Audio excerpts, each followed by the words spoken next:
بسم الله الرحمن الرحيم.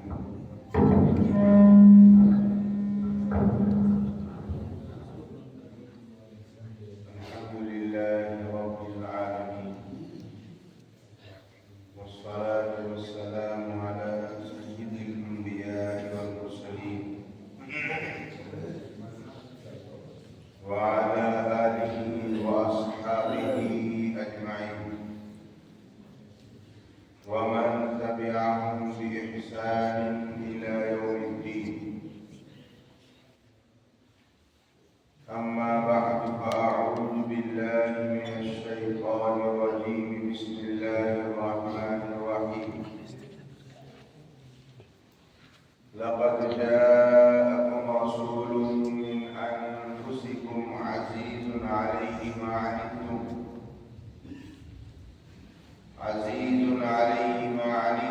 حريص عليكم بالمؤمنين رؤوف رحيم.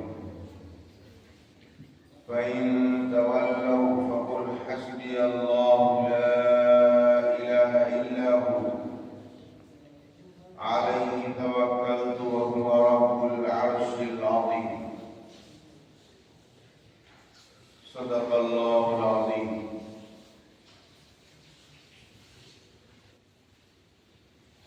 سب سے پہلے مشیت کے انوار سے نقش روئے محمد بنایا گیا صلی اللہ علیہ وسلم. سب سے پہلے مشیت کے انوار سے نقش روئے محمد بنایا گیا، پھر اسی نقش سے مانگ کر روشنی بزم کون و مکان کو سجایا گیا. وہ محمد بھی، احمد بھی، محمود بھی، وہ محمد بھی، احمد بھی، محمود بھی، ذات مطلق کا شاہد بھی، مشہود بھی، علم و حکمت میں وہ غیر محدود بھی، ظاہراً امیوں میں اٹھایا گیا. جس کی شفقت ہے بے حد و بے انتہا، جس کی شفقت ہے بے حد و بے انتہا، جس کی رحمت تخیل سے بھی ماورا، جو بھی عالم جہاں میں بنایا گیا اس کی رحمت سے اس کو بسایا گیا. اور حشر کا غم مجھے کس لیے ہو اے قاسم، اور حشر کا غم مجھے کس لیے ہو اے قاسم، میرا آقا ہے وہ، میرا مولا ہے وہ، جس کے دامن میں جنت رسائی گئی، جس کے ہاتھوں سے کوثر پکایا گیا. نبی آتے گئے، آخر میں نبیوں کے امام آئے. نبی آتے گئے، آخر میں نبیوں کے امام آئے. وہ دنیا میں خدا کا آخری لے کر پیام آئے. جھکانے آئے بندوں کی جبیں اللہ کے در پر، سکھانے آدمی کو آدمی کا احترام آئے. وہ آئے جب تو عظمت بڑھ گئی دنیا میں انسان کی. وہ آئے جب تو عظمت بڑھ گئی دنیا میں انسان کی. وہ آئے جب تو انسان کو فرشتوں کے سلام آئے. حضرات علماء کرام، بزرگان محترم، عزیز طلبا، بزرگوں، عزیز دوستوں اور پردہ نشین خواتین اسلام، آج کا یہ اجلاس مدرسہ عربیہ دینیہ کی زیر نگرانی اور سرپرستی میں اللہ کے رسول تاجدار مدینہ جناب محمد رسول اللہ صلی اللہ تعالی علیہ وسلم کی سیرت مقدسہ مطہرہ کے عنوان پر منعقد کیا جا رہا ہے.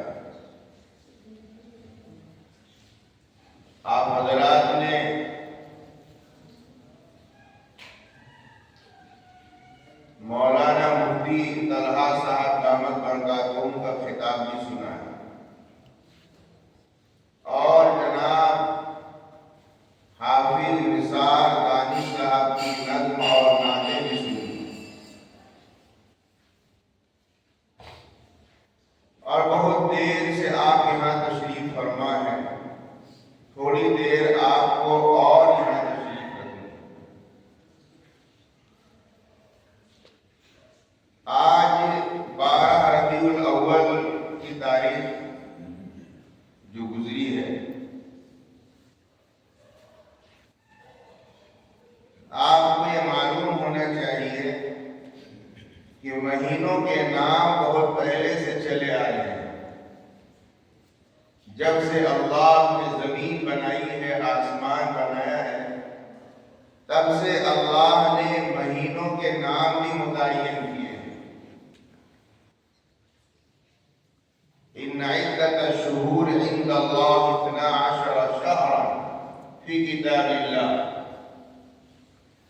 تو اللہ تعالیٰ نے یہ مہینوں کے نام پہلے سے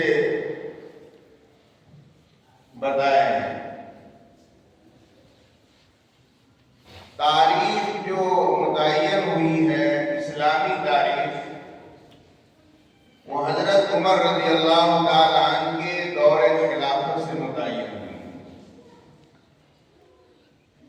اللہ کے نبی صلی اللہ علیہ وسلم کا زمانہ نبوت سے پہلے 40 سال کا ہے اور نبوت کے بعد 23 سال کا ہے، جس میں 13 سال آپ مکہ مکرمہ میں رہے اور 10 سال آپ مدینہ منورہ میں موجود رہے۔ یہ 63 سال کا زمانہ مکمل آپ کی اس دنیا میں ظاہری اور حقیقی اور شرعی طور پر آپ کا یہ زمانہ ہے۔ اللہ کے نبی صلی اللہ علیہ وسلم کے بعد حضرت ابوبکر صدیق رضی اللہ تعالیٰ عنہ کو خلیفہ بنایا گیا اور آپ 2.5 سال مسلمانوں کے خلیفہ رہے، لیکن 2.5 سال اسلام میں بہت بڑا فتنہ جنم لیا اور حضرت ابوبکر صدیق رضی اللہ تعالیٰ عنہ نے اپنی فراست ایمانی سے ان تمام فتنوں کو ختم کر دیا۔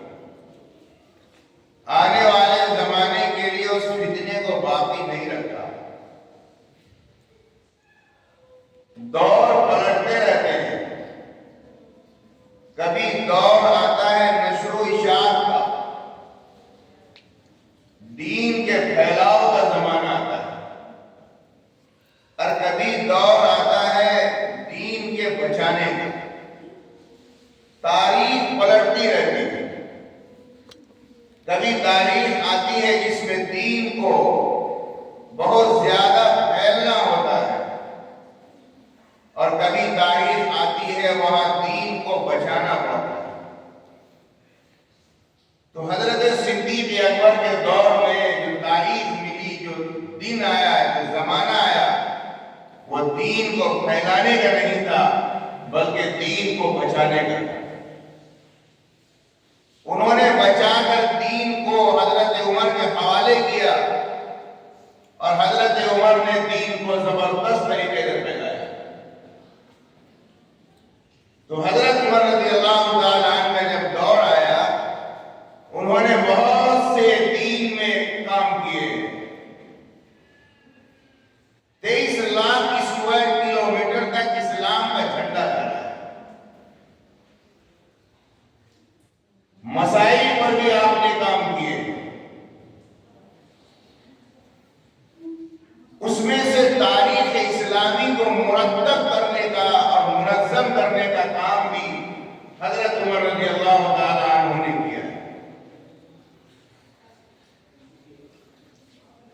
جب دنیا میں کوئی پیدا ہوتا ہے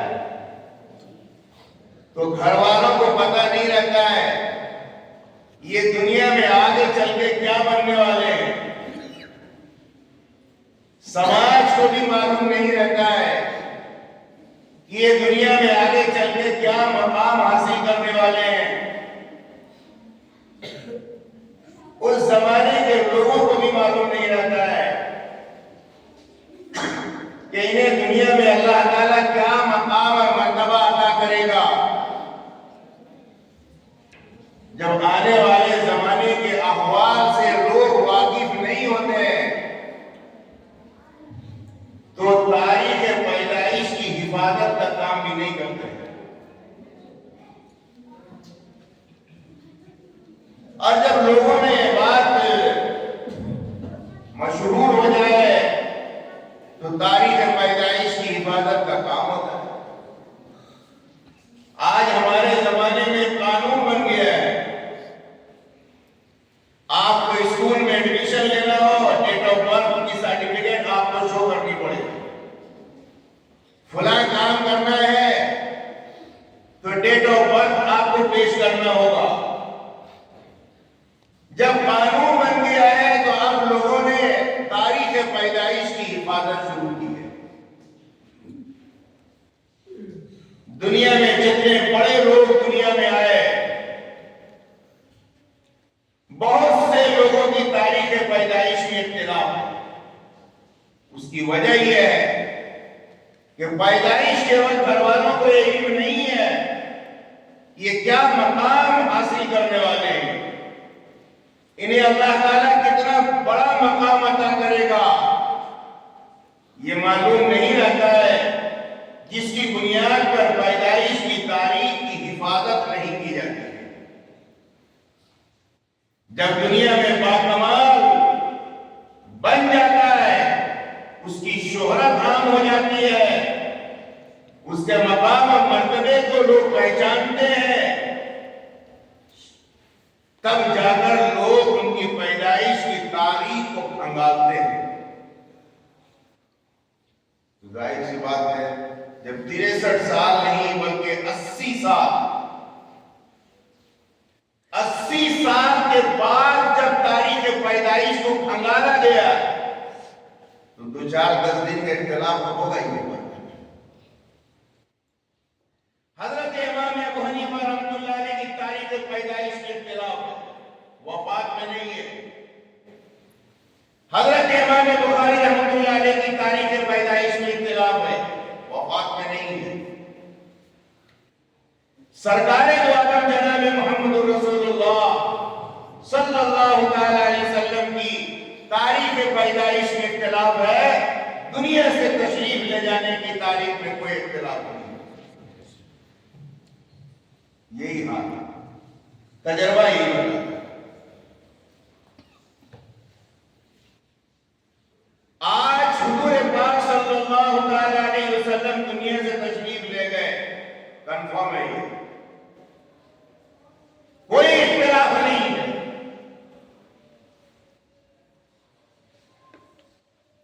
آج حضور پاک صلی اللہ تعالی علیہ وسلم دنیا میں تشریف لائے، 8 ربیع الاول کی بھی تاریخ ہے، 9 کی بھی ہے، 12 کی بھی ہے، اور بھی بہت ساری تاریخ ہے۔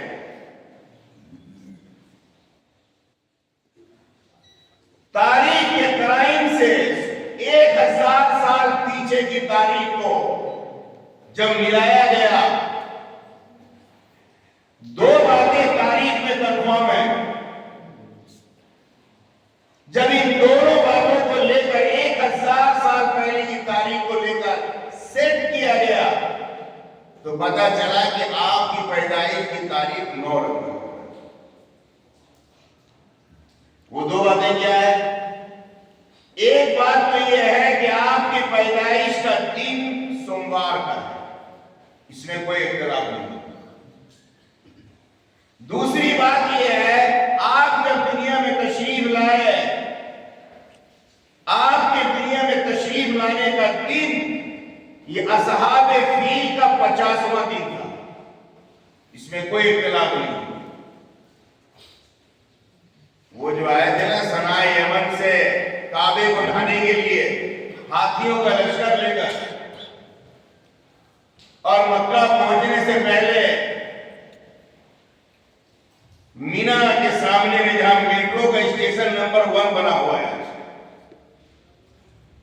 میٹرو اسٹیشن نمبر 1 اسی جگہ پر ہاتھیوں کے لشکر کو تباہ کیا گیا ہے.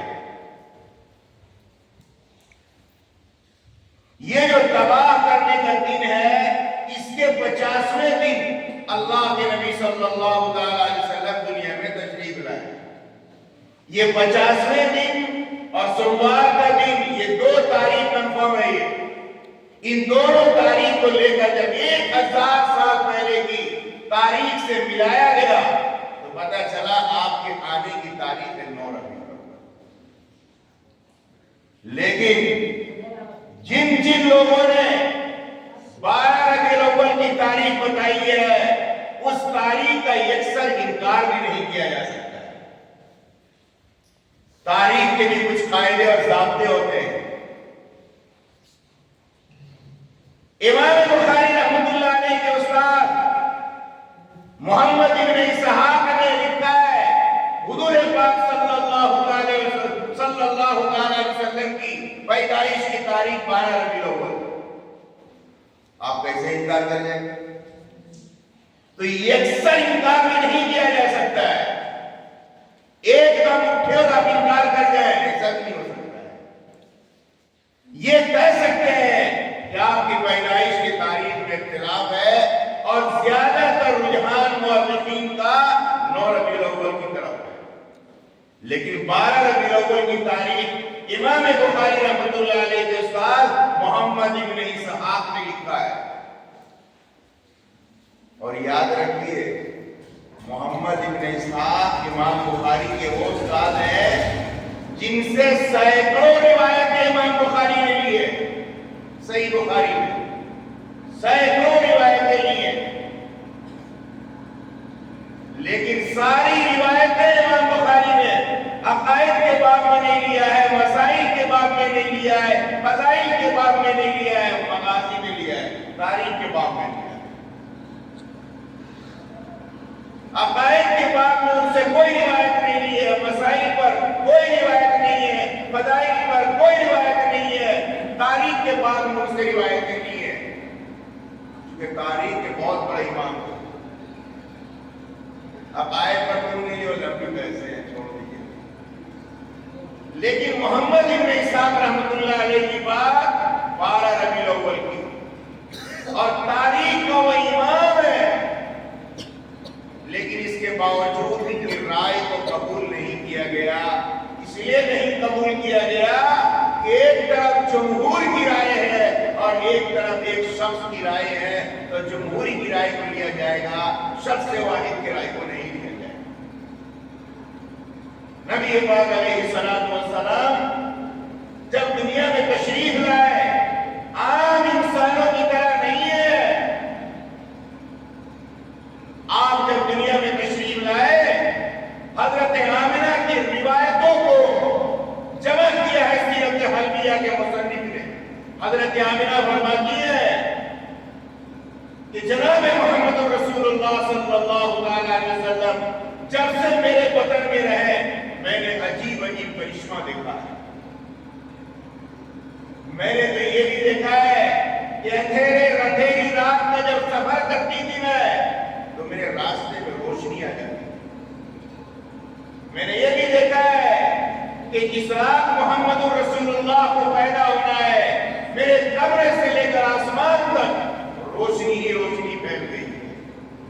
حضرت آمنہ فرماتی ہیں جب محمد دنیا میں تشریف لائے، عام بچوں کی طرح ان کے جسم میں کوئی غلاظت نہیں تھی. آپ بالکل غلاظت سے پاک تھے. اور فرماتی ہے اللہ کے رسول جب دنیا میں تشریف لائے تو آپ سجدے کی حالت میں. آگے فرماتی ہے نبی پاک صلی اللہ علیہ وسلم نے تشریف لائے، آپ ختنہ شدہ پیدا کیے گئے. دنیا میں آپ کا کسی نے ختنہ نہیں کیا ہے. اللہ نے پیدائش سے آپ کی شرم و حیا کی حفاظت کی. آپ دنیا میں نبی بننے والے ہیں، رسول بننے والے ہیں. دنیا میں نبوت اور رسالت کے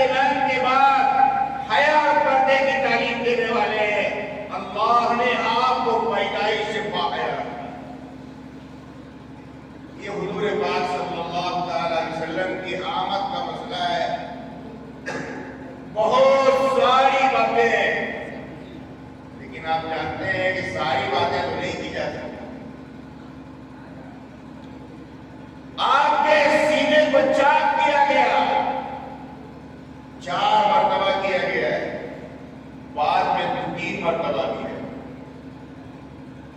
ایک بار 5 سال کے زمانے میں، اور ایک بار 10 سال کے زمانے میں، اور ایک بار جب آپ کو نبی رسول بنایا جانا ہے، اور ایک بار جب آپ کو معراج میں لے جایا گیا،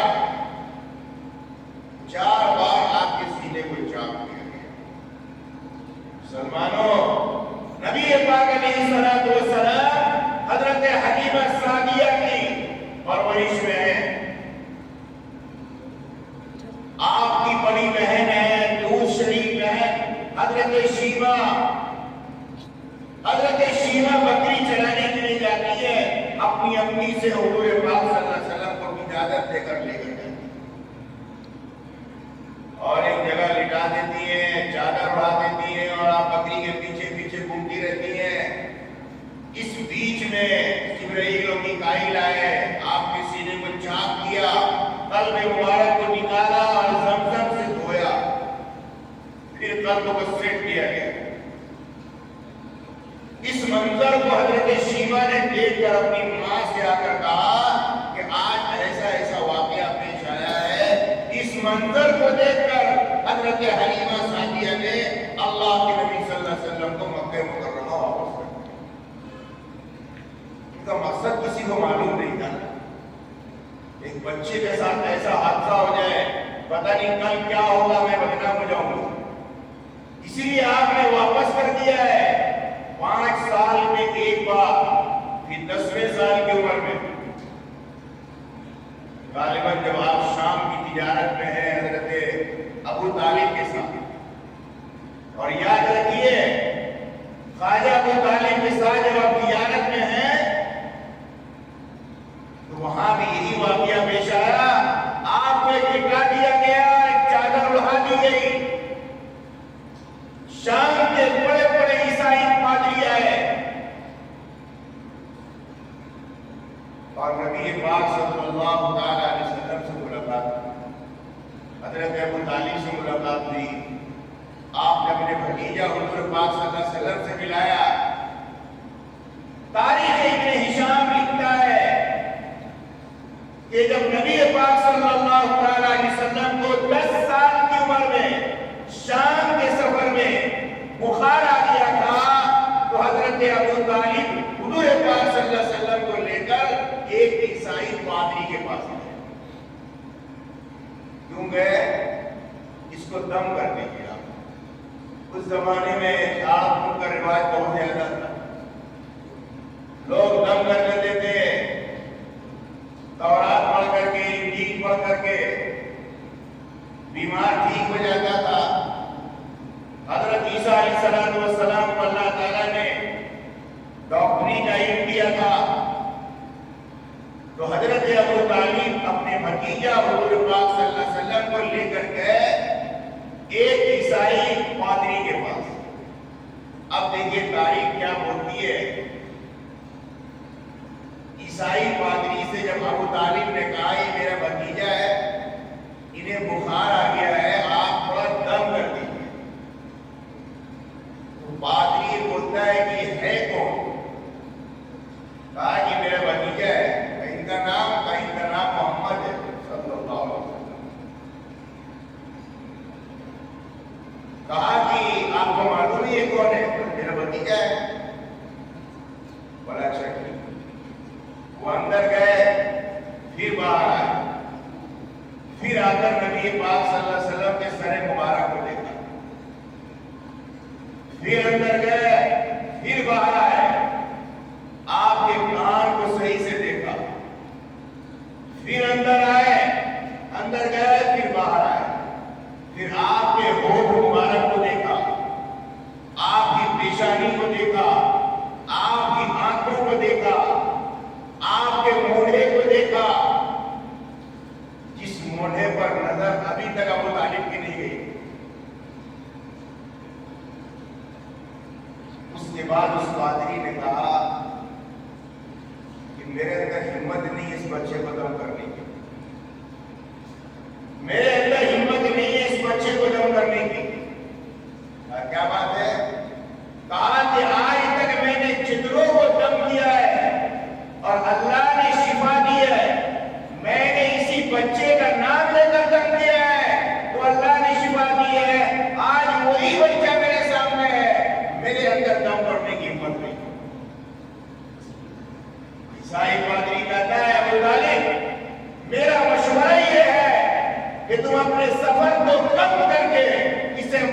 مکرمہ واپس لے جاؤ ورنہ دشمنان تمہیں چھوڑیں گے. کہا یہ آخری نبی ہے، یہ محمد رسول اللہ ہے. اور میں بار بار اندر جا کر انجیل کو کھول رہا تھا، ان کے سر کو دیکھ رہا تھا، پھر جا کر انجیل کھول رہا تھا، ان کی پیشانی دیکھ رہا تھا، پھر جا کر انجیل کھول رہا تھا، ان کے کانوں کو دیکھ رہا تھا، پھر انجیل کھول رہا تھا، ان کے ناک کو دیکھ رہا تھا، ان کے ہونٹوں کو دیکھ رہا تھا. پوری تصویر تشریح انجیل میں کی گئی ہے. یہ حضور پاک صلی اللہ علیہ وسلم. اور میرے دوستوں بزرگوں، اللہ تعالیٰ نے آپ کو سیرت بھی اعلیٰ کردار کا عطا کیا ہے، اور صورت بھی اللہ نے آپ کو بے مثال عطا کیا ہے. آپ کی صورت کی بھی کوئی مثال نہیں ہے، اور آپ کی سیرت و کردار کی بھی کوئی مثال اور نمونہ نہیں. آپ کی صورت بھی بے انتہا نرالا ہے، آپ کی سیرت بھی بے انتہا سنہرا اور خوبصورت ہے. آپ کی صورت کی روایت امام ترمذی نے بیان کی. آپ کے بال کیسے تھے، آپ کی پیشانی کیسی تھی، آپ کی آنکھیں کیسی تھی، آپ کا چہرہ کیسا تھا، آپ کتنے قد کے تھے، آپ کا کلر کیسا تھا، آپ چلتے کیسے تھے، آپ سوتے کیسے تھے، آپ بولتے کیسے تھے، آپ کے دیکھنے کا انداز کیا ہوتا تھا، آپ جب چلتے تھے آپ کا سینہ کیسا ہوتا تھا، آپ کا پیٹ کیسا ہوتا تھا. امام ترمذی نے بیان کیا. یاد رکھیں حضور پاک صلی اللہ علیہ وسلم کو اللہ تعالیٰ نے ظاہری اعتبار سے بھی اتنا خوبصورت بنایا، اتنا خوبصورت بنایا ہے، دنیا میں اس کی کوئی مثال نہیں چھوڑی. اب آپ کہیں گے کہ قرآن میں اللہ تعالیٰ نے یوسف علیہ السلام کو بیان کیا ہے، حدیث میں بھی آتا ہے یوسف علیہ السلام بہت خوبصورت ہے. قرآن میں اللہ تعالیٰ نے بیان کیا یوسف علیہ السلام اتنے خوبصورت ہیں کہ مصر کی عورتیں حیران ہو گئی، اور ان کی خوبصورتی کو دیکھ کر کسی نے انگلی کاٹ لی ہے، کسی نے بالوں کاٹ لی ہے.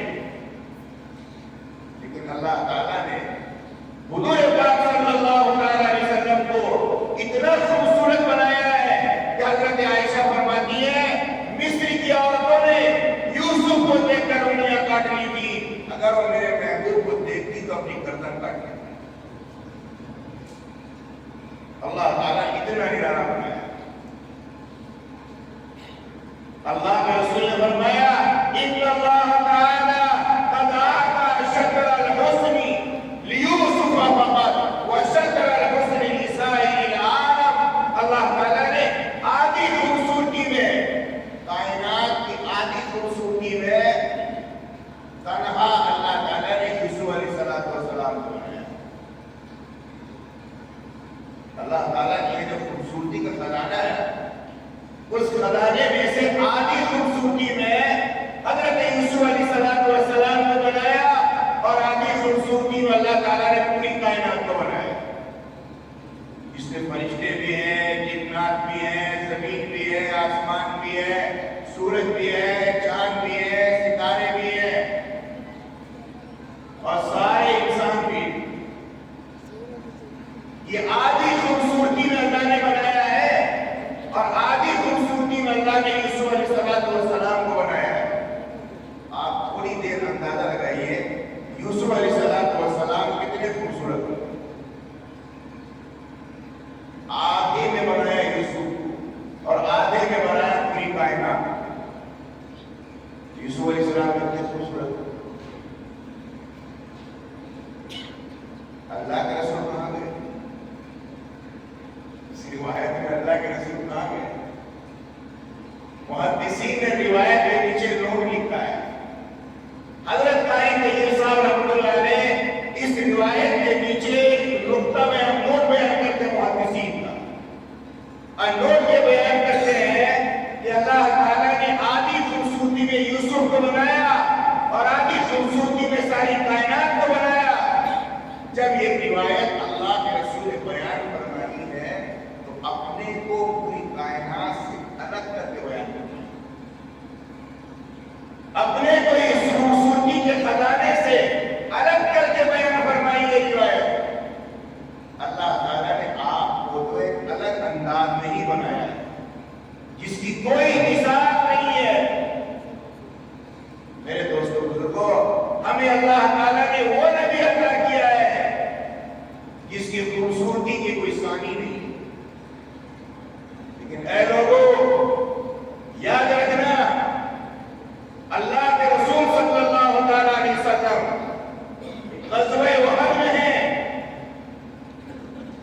اور غزوہ احد میں حضرت طلحہ نے آپ کو کانٹے میں بٹھایا اور کانٹے میں بٹھا کر آپ کو چٹان پر لے کر رکھ دیا۔ محدثین لکھتے ہیں جس چٹان پر اللہ کے رسول صلی اللہ علیہ وسلم کو حضرت ابو طلحہ نے بٹھایا، وہ پتھر دبتا چلا گیا جب تک اس کے اندر دبنے کی صلاحیت۔ آپ جب ڈنگل پر سوتے ہیں، آپ جب گدوں پر سوتے ہیں، بیٹھتے ہیں، تو گدا اس وقت تک دبتا چلا جاتا ہے جب تک اس کے اندر دبنے کی طاقت رہتی ہے۔ علماء لکھتے ہیں اللہ کے رسول کا جسم اثر جس پتھر سے ٹکرا جائے، اللہ تعالیٰ اس پتھر کے اندر نرمی پیدا کرتے ہیں۔ اللہ کے رسول کا لایا ہوا دین اگر ہمارے اندر آ جائے، انقلاب آ جائے۔ اللہ کے رسول صلی اللہ علیہ وسلم کی لائی ہوئی سنت اگر ہمارے اندر آ جائے، میرے دوستو انقلاب پیدا ہو جائے گا۔ آج اس کی ضرورت ہے ہمیں نبی پاک علیہ السلام کی ولادت، آپ کی سیرت، آپ کی صورت سے ہمیں یہ نتیجہ نکالنا ہے کہ نبی پاک علیہ السلام کی صورت و کردار سے ہمیں پیغام کیا ملتا ہے، ہمیں کیا میسج دیا جا رہا ہے، ہمیں اس پیغام کو لے کر کے اپنی زندگی میں اتارنا ہے۔ یاد رکھیے نبی پاک علیہ السلام ہجرت فرما رہے ہیں اور آپ حضرت علی کے مکان پر، ام ہانی کے مکان پر آرام کر رہے ہیں۔ حضرت علی رضی اللہ تعالیٰ عنہ آپ کے ساتھ ہیں۔ دار الندوہ میں مشرکین نے مشورہ کیا ہے آپ کو قید کر لیا جائے گا یا آپ کو قتل کر دیا جائے گا یا آپ کو ملک سے باہر کر دیا جائے گا، اور یہ مشورہ کر کے اٹھے اور ام ہانی کے مکان کو گھیر لیا۔ اللہ کے رسول صلی اللہ علیہ وسلم پر دو فرشتے آئے، ایک جبرائیل اور ایک میکائیل، دو فرشتے آئے، دونوں آپس میں تذکرہ کر رہے ہیں نبی کو جگائیں تو کیسے جگائیں۔ ایک فرشتہ کہتا ہے نبی سو گئے، دوسرا فرشتہ کہتا ہے نبی سوتے نہیں ہیں۔ اس بات میں بھی روایت آئی، ایک فرشتہ کہتا ہے نبی سو گئے، دوسرا فرشتہ کہتا ہے نبی سوتے نہیں ہیں۔ اور بعض روایت میں یہ بات بھی آئی ہے، اگرچہ وہ روایت کمزور ہے، متکلم ہوئی ہے۔ ہم لوگ کیا کرتے ہیں بھائی، ہمارے یہاں قدم رہی کہ ہم سوئے ہوئے کو پیر دبا کر جگاتے ہیں، یہی نہ کرتے، سویا ہوا ہے تو پیر دبا، جماعت کے لیے اسی کرتے ہیں ہم لوگ، رات کو کھانا تو پیر دبانے لگتے ہیں۔ بہت سارے ساتھی اسی چکر میں مٹیائے ہوئے رہتے ہیں، بھائی پیر ہی دباتے رہو کم سے کم، یہی ہوتا ہے۔ تو خیر پیر دبا کے ہم لوگ جگاتے ہیں، ہمارے یہاں کا پیک کر جاری۔ لیکن بات ایک روایت میں، اگرچہ روایت متکلم فی ہے، لیکن روایت میں آتا ہے ایک فرشتہ اپنی آنکھوں کی پلکوں کو نبی کی ایڑی سے رگڑ کر جگاتا ہے۔ ایک فرشتہ اپنی آنکھوں کی پلکوں، حضرت جبرائیل اپنی آنکھوں کی پلکوں کو نبی کی ایڑی سے رگڑ کر جگاتا ہے۔ وہ ہے نا شیخ جب سے جو آگا وہ دیکھو جبریل جگانے آئے، آنکھوں کی پلکوں کو ایڑی سے مت کر، وہ دیکھو جبریل جگانے، اسی روایت سے نقشہ کھینچا گیا۔ آنکھوں کی پلکوں کو نبی کی ایڑی سے رگڑ کر جگایا ہے۔ آپ اندازہ لگائیے ادب کا کیا انتہا ہوگا، کیا ادب سکھایا ہے اللہ پاک، اور کس ادب کے ساتھ نبی کو جگا رہے ہیں۔ اللہ کے نبی بیدار ہو گئے، اور بیدار ہو کر پہلا جملہ ارشاد فرماتے ہیں تنام عینایا ولا ینام قلبی، نبی کی آنکھ سوتی ہے، نبی کا دل نہیں سوتا ہے۔ نبی کی آنکھ سوتی ہے، نبی کا دل نہیں سوتا ہے۔ میرے دوستو، سارے انسان سوتے ہیں، اس کی آنکھ بھی سوتی ہے اور دل بھی سوتا ہے، لیکن نبی کی آنکھ سوتی ہے، نبی کا دل نہیں سوتا ہے۔ نبی سونے کی حالت میں بھی اللہ سے غافل نہیں ہے، اور ہمارا دل سو جاتا ہے۔ جب دل سو جاتا ہے تو ہم غفلت میں چلے جاتے ہیں۔ نبی کی آنکھ سوتی ہے، نبی کا دل نہیں سوتا ہے، اسی لیے نبی سونے کے بعد بھی غفلت میں نہیں جاتے، اور غفلت میں چلے جانے کی بنیاد پر جسم کے اعضاء ڈھیلے ہو جاتے ہیں، اور جب جسم کے اعضاء ڈھیلے ہو جاتے ہیں تو پتہ نہیں چل پاتا ہے کہ ہمارے جسم سے وضو رکنے کا عمل ہوا ہے یا نہیں ہوا ہے، یہ پتہ نہیں چل پاتا ہے۔ لیکن شریعت میں مسئلے کا مدار یقین پر ہے، اور یقین یہ ہے کہ ہم سو گئے، ہمارا سونا یقینی ہے۔ اسی لیے شریعت میں مسئلہ لکھا ہے سونے کی بنیاد پر وضو ٹوٹ جائے گا،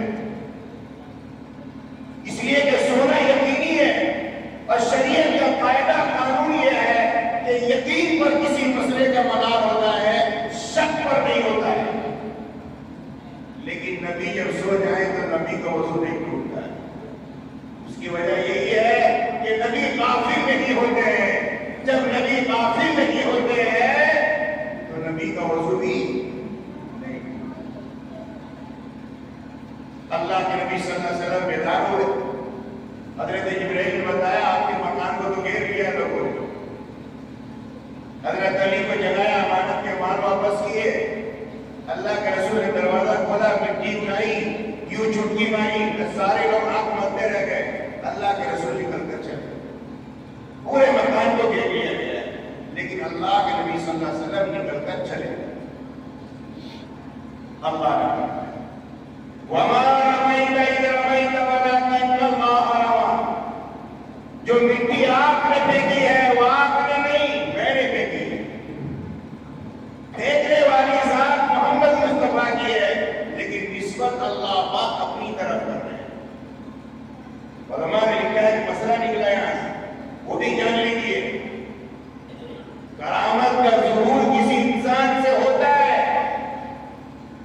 معجزے کا ظہور نبیوں سے ہوتا ہے، اور کرامت کا ظہور اولیاء کرام سے ہوتا ہے، لیکن یاد رکھیے کرامت کسی انسان سے ظاہر ہوتا ہے، کرنے والی ذات اللہ کی ہے، وہ انسان نہیں۔ عادت کے خلاف کوئی کام شادی ہوتا ہے تو وہ کام شادی انسان سے ہوا ہے، کرنے والی ذات اللہ کی ہے، وہ نہیں ہے۔ جس دن ہم نے یہ سمجھا ہے کہ کرنے والا بھی یہی ہے تو پھر گمراہی میں مبتلا ہو جائے۔ کرنے والی ذات اللہ کی ہے۔ اللہ نے فرمایا وہ جو مٹی کا اثر ہوا ہے، اللہ فرمانے مٹی ہم نے پھینکی ہے، یعنی مٹی سے بم و بارود کا ایک کرشمہ ثابت ہوا ہے۔ کرنے والی ذات کون ہے؟ اللہ۔ کرنے والی ذات اللہ ہے۔ اسی لیے علماء نے لکھا ہے کرامت اصل نہیں ہے، کرامت دلیل ولایت ہے، مقصد ولایت نہیں ہے۔ مقصد ولایت اتباع سنت، معجزہ دلیل نبوت ہے، مقصد نبوت نہیں ہے۔ مقصد نبوت تو دعوت ہے، نبی کے دین کو پھیلانا، یہ مقصد ہے۔ میرے دوستو بزرگوں، اللہ کے رسول صلی اللہ علیہ وسلم نکل کر چلے گئے، اور آپ نے ہجرت فرمائی، لمبا سفر کیا ہے، سارے سفر کو نہیں بیان کیا جا سکتا، لیکن مجھے ایک واقعہ اس سفر کا بیان کرنا ہے، اور واقعہ یہ ہے کہ آپ مدینہ منورہ پہنچنے سے پہلے قباء میں آپ کا قیام ہوگا۔ قبا ایک بستی ہے، مدینے کے 3 میل کے فاصلے پر ہے، 1 ہفتہ آپ کا قیام ہوا ہے۔ قبا میں بہت سارے لوگ ایمان لائے، قبا میں آپ نے مسجد کی بنیاد ڈالی، اور بعض روایت میں یہ ہے کہ اللہ کے نبی نے وہ زمین وقف کی، جو قبا کی زمین ہے مسجد نبوی کی، وہ اللہ کے نبی نے وقف کی ہے۔ یہ بھی بات روایت ہو گئی۔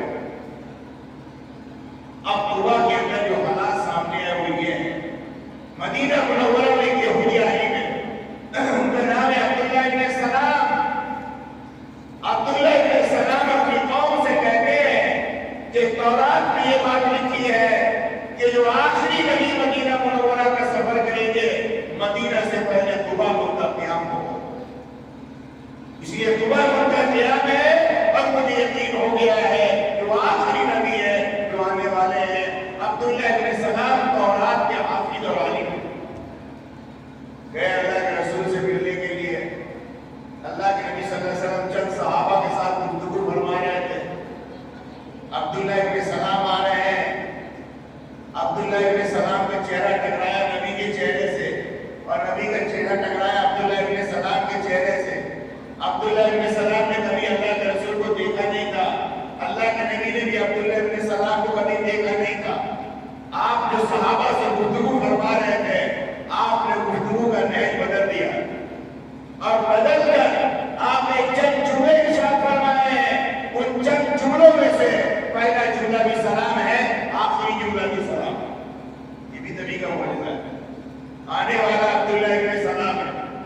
آپ نے فرمایا افشوا السلام، اے لوگوں سلام کو عام کرو۔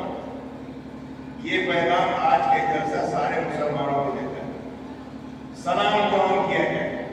مرد کے ذمہ ہے جب گھر پہنچے اپنی عورتوں سے اپنے بچوں سے سلام کریں۔ بعض لوگ سوال کرتے مفتی صاحب بیوی کو سلام کرنا چاہیے، تو بیوی کی تو کرنا چاہیے۔ نبی پاک علیہ السلام نے زندگی میں ایک موقع ایسا نہیں دیا کہ آپ گھر تشریف لے گئے ہو اور بیویوں نے آپ کو سلام کیا ہو، آپ پہلے سلام کرتے، اپنی بیویوں کو آپ سلام کرتے تھے، آپ بچوں کو سلام کرتے تھے۔ حضرت انس فرماتے ہیں میں نے نبی کی 10 سال خدمت کی ہے، 10 سال تک میرے نبی نے مجھے سلام کیا۔ کیا نبی کا ادب کا طریقہ، کیا نبی کی تربیت کا طریقہ ہے۔ حضرت حسین فرماتے ہیں ہم راستے میں کھیل رہے ہوتے ہیں، اللہ کے رسول کا گزر ہوتا ہے، نبی ہم کھیلنے والے بچوں کو سلام کرتے ہیں۔ بھائی کیوں سلام کرتے تھے؟ تربیت کے لیے۔ سلام تو بہت سارے مقاصد کے لیے ہوتا ہے، تربیت کے لیے۔ آج ہمارا گھر کوئی مہمان آتا ہے، ہم بچے سے کہتے ہیں بیٹا سلام کر، بولتا ہوں نہیں، ہاں انکار بھی کر جاتا ہے، نہیں بھی کرتا ہے، چپ ہو جاتا ہے، کوئی کر بھی دیتا ہے، ہوتا ہے کہ نہیں ہوتا ہے؟ بچہ ہے وہ۔ ہم کہتے ہیں بچوں کو سلام کرنے کی ضرورت نہیں پڑے گی۔ آپ گھر میں اپنے بچوں کو اتنا سلام کیجیے، اتنا سلام کیجیے کہ بچے بھی سلام کے عادی ہو جائیں۔ یہ افشوا السلام، واقعی کام، ضرورت مندوں کو کھانا کھلاؤ۔ یہ حدیث کے الفاظ ہیں، اور حدیث و قرآن کی اصطلاح یہ ہے کہ ضرورت مندوں کی ضرورتوں میں کام آؤ۔ واقعی کام، وصلوا الارحام، رشتہ داریوں کو مضبوط کرو، صلہ رحمی کرو۔ آج ہم رشتے کو توڑتے ہیں مسلمان۔ آج اگر ہماری بیٹی کی نسبت اچھی لگ رہی ہے، ہمارے پڑوسن اور پڑوسی کی نیند حرام ہو جا رہی ہے۔ آنے والے مہمانوں کے کال نمبر لے کر کے اسے بلیک میل کیا جاتا ہے، اور کہا جاتا ہے کہاں کس لڑکی سے تم شادی کرنے جا رہے ہو، اس کا تو کسی سے تعلق چل رہا ہے۔ یہ رشتے توڑ رہے ہیں۔ میرے دوستوں بزرگوں، اللہ کے نبی نے فرمایا لا يدخل الجنة قاطع، رشتہ توڑنے والا کبھی جنت میں نہیں جائے گا۔ ہمارا کام تو رشتہ توڑنے کا نہیں ہونا، ہمارا کام یہ ہونا تھا اے اللہ تو نے ہمارے پڑوسی کی بیٹی کی اچھی نسبت لگائی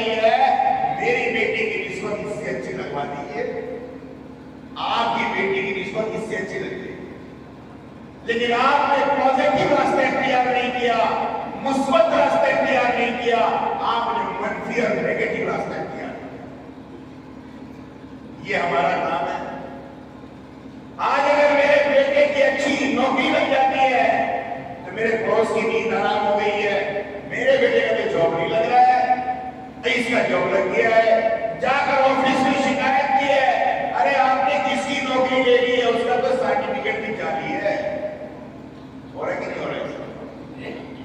میرے دوستوں بزرگوں، آج مسلمان جو غلامی کے دلدل میں ہے، آج مسلمان جو مظلومیت کا شکار ہے، اس کی وجہ یہ ہے ہم نے نبی کے راستے سے رخ کو موڑ دیا، ہم نے نبی کے طریقے کو چھوڑ دیا ہے۔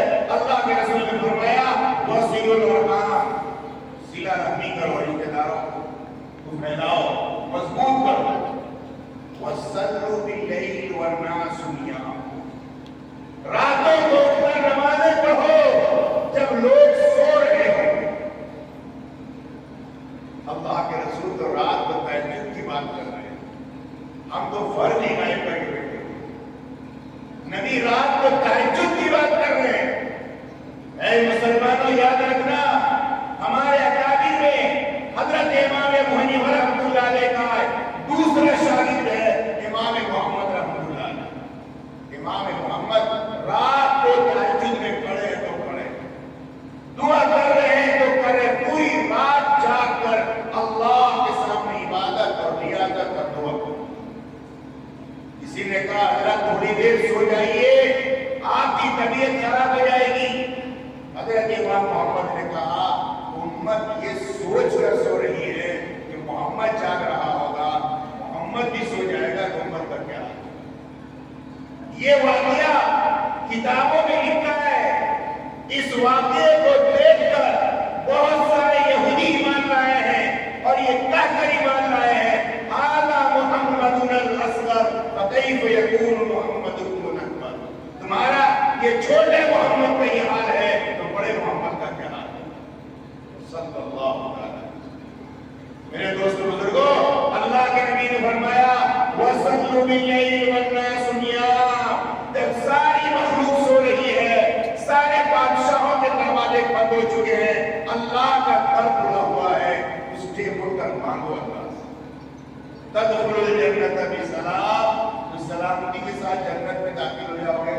تو پہلا اور آخری بھی کیا ہوا؟ سلام۔ عبداللہ ابن سلام فرماتے ہیں جب میں نے نبی کے چہرے کو دیکھا وَرَأَيْتُ أَنَّهُ لَيْسَ بِوَجْهٍ كَذَّابٍ، تو مجھے یقین ہو گیا وہ جو مشرکین طعنہ دیتے تھے کہ جھوٹا ہے، نعوذ باللہ کسی جھوٹے کا چہرہ نہیں۔ صحیح بخاری کی روایت ہے۔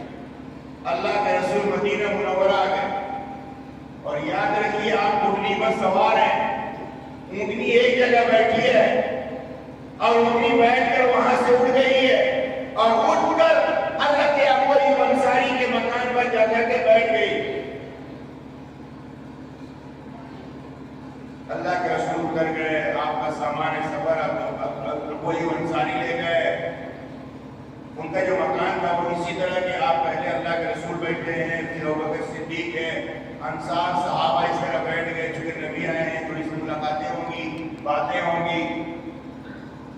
لیکن یاد رکھیے اس مجمع میں سے اکثر اللہ کے رسول کو پہلے دیکھا نہیں تھے، چند لوگ ہیں 6 7 8 جو مینا کی گھاٹی میں بیٹھ کر کے آئے ہیں، انہوں نے اللہ کے نبی کو دیکھا تھا، ورنہ اکثر مدینے کے لوگوں نے اللہ کے رسول کو دیکھا نہیں ہے۔ اللہ کے نبی صلی اللہ علیہ وسلم کا چہرہ سب سے بھی ٹکرا رہا ہے، لیکن سارے لوگوں کا چہرہ ابوبکر صدیق سے ٹکرا رہا ہے، نبی سے نہیں۔ یہ سمجھنے والی بات۔ ابھی جیسے پورا مجمع کا چہرہ میرے طرف ہے، میرا مجمع کی طرف ہے، لیکن اگر ایسا ہو جائے کہ میرا چہرہ تو مجمع کی طرف ہے، سارا مجمع انہیں دیکھ رہا ہو، اس سے سمجھ میں آ رہا ہے کہ مجمع کو دھوکہ لگ رہا ہے، اس میں نبی کون ہے اور صدیق کون ہے۔ یہ تاریخ لکھنے والا لکھتا ہے کہ مجمع کو دھوکہ لگ رہا ہے، کیونکہ دیکھا نہیں تھا نا میں نے۔ اس سے ایک بات یہ معلوم ہوئی کہ مجمع کو دھوکہ لگ رہا ہے، دوسری بات یہ معلوم ہوئی ہے کہ ابوبکر صدیق صدیق اتنے بڑے عاشق تھے کہ صدیق اکبر نے نبی کی ایسی نقل اتاری ہے کہ مجمع کو پہچاننا دشوار کر دیا نبی کون اور صدیق کون، ایسی نقل اتاری۔ میرے دوستو یاد رکھنا، اللہ نے ہمیں ناقل بنایا، اصل نہیں بنایا ہے۔ ہمارا کام محمد مصطفیٰ کی نقل اتارنا ہے، نقل اتارنا میرا کام ہے، نقل کو اثر سے بدل دینا اللہ کا نظام۔